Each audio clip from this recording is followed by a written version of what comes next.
Good morning students.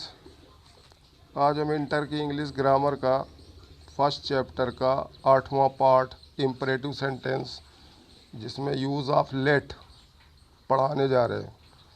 तो जिन वाक्यों से सलाह, प्रस्ताव, सुझाव, आज्ञा, प्रार्थना या निषेध, मना करना मालूम होता है, उन वाक्यों में लेट का प्रयोग द्वारा इम्परेटिव सेंटेंस बनाते हैं।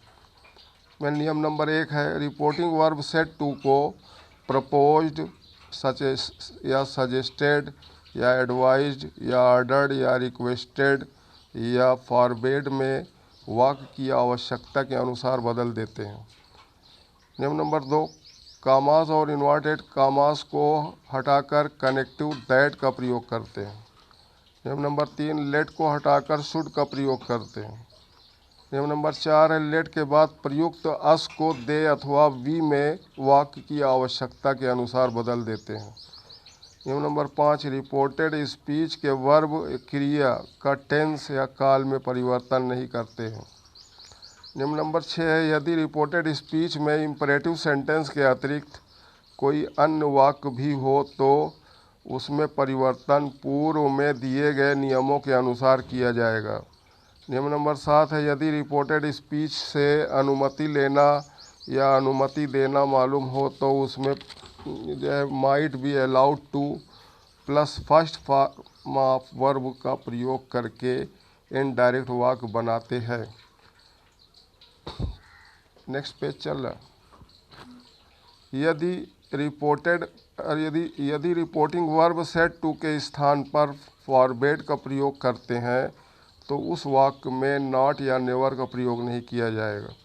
नियम नंबर 9 है, सर अथवा मैडम को हटाकर रिपोर्टिंग वर्ब सेट टू के स्थान पर रिक्वेस्टेड रिस्पेक्टफुल्ली का प्रयोग किया जाएगा। इसमें 10 एग्जाम्पल हैं, कुछ एग्जाम्पल हैं। तो इसमें पहला एग्जाम्पल है, he said to her let us go to the bus stop. इसमें पहला आंसर है, he proposed her that they should go to the bus stop. अथवा करके दूसरा आंसर है, he suggested her to go to the bus stop. इसका तीसरा answer है, he advised her for going to the bus stop. इसमें example number 2 है, she said to me let us leave the car out of the station. तो इसमें पहला answer है, she proposed me that we should leave the car out of the station. और अथवा करके she suggested me to leave the car out of the station.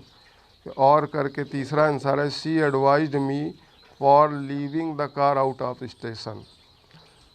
Example number 3 है, the peon said to the principal comma inverted comma sir. Next page, let me go home for one day. तो answer है, the peon requested the principal respectfully that he might be allowed to go home for one day. और अथवा करके दूसरा answer, the peon urged the principal respectfully to let him go home for one day. और करके तीसरा answer है, the peon requested the principal respectfully that he should be permitted to go home for one day. चौथा example है, the principal said to the gate keeper comma inverted comma do not let these naughty boys go out of the gate. पहला answer है, the principal ordered the gate keeper that those naughty boys might not be allowed to go out of the gate. और करके दूसरा answer, the principal commanded the gate keeper that those naughty boys should not be permitted to go out of the gate. और करके तीसरा answer, the principal ordered the gate keeper not to let those naughty boys go out of the gate. और करके चौथा answer है, the principal forbade the gate keeper to let those naughty boys go out of the gate. अब जो है first chapter का 9वां part जो है कल पढ़ाएंगे, जो एक्सक्लामेटरी सेंटेंस होगा।